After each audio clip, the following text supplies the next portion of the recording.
in the first place? Well, about 8 years ago, Resurrection Lutheran Church in Verona decided that they would like to plant another church in our area.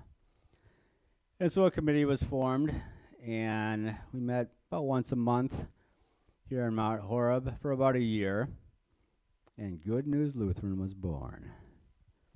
In the last 7 years, we've enjoyed a multitude of blessings, really. So many that I wrote them down.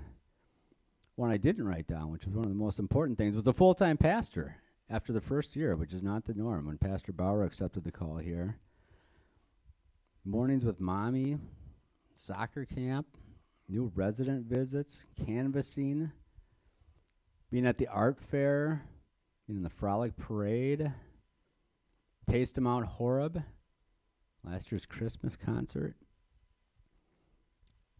It's a lot of stuff and a lot of good stuff. I once told the story of how my wife Barbara and I got involved in starting this church. But then I realized that it wasn't entirely accurate. So the way I told it originally was that before we went to this very first meeting at Resurrection, we decided between the two of us that if we did this, we'd have to make it a once a week, every week, lifelong commitment, which we certainly were not doing at the time as members of St. Andrew in Middleton. But when I really thought it over, what I got wrong was that in reality, we didn't really choose anything. But God chose us and gave us an opportunity so big and so obvious and dropped it right in our lap that even we couldn't say no. Kind of made us an offer we couldn't refuse, I guess. And that's how I think about this building project. I think that this is an opportunity so big and so obvious for each and every one of us that's been dropped right in our lap. And all we have to do is not say no. And if you think it's just by chance that you happen to be here as part of this congregation at this time, not so. God has chosen every one of us who are here right now for this specific reason and to accomplish this specific task. Not the people that were here when the church first started. Not even the congregation that was in place a couple of years ago when all this could have been happening without the delays that we encountered. And so let that sink in. He has personally chosen each and every one of you to be here at this time and in this place to make this happen. Doesn't matter how long you've been here. Doesn't make any difference what level of participation you've had before. He has personally chosen you. And I think that's pretty special. So this is a great opportunity for us. But what about the lost? After all, our overall mission for this church has been the same from day one, to reach the lost. We said it before every single planning meeting. The very first thing we said, why are we doing this? To reach the lost. Well, recently I read a book called The Tipping Point by Malcolm Gladwell. And it had a bunch of examples about seemingly small, insignificant things that made a huge difference. There were examples of an ad campaign that took off kind of out of nowhere, or a fashion trend that caught on.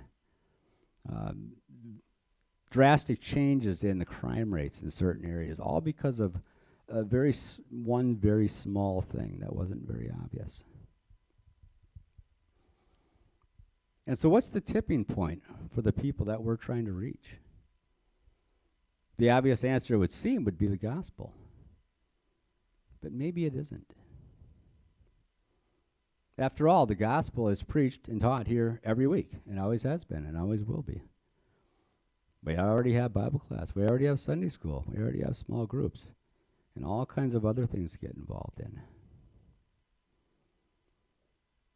But to be able to hear or be involved in any of that, you first have to come. And a lot of people aren't necessarily, even after we invite them. So maybe that's not their tipping point. But maybe a new building is. Sometimes we talk about how scary it is to go canvassing, to go knock on a stranger's door and invite them to church.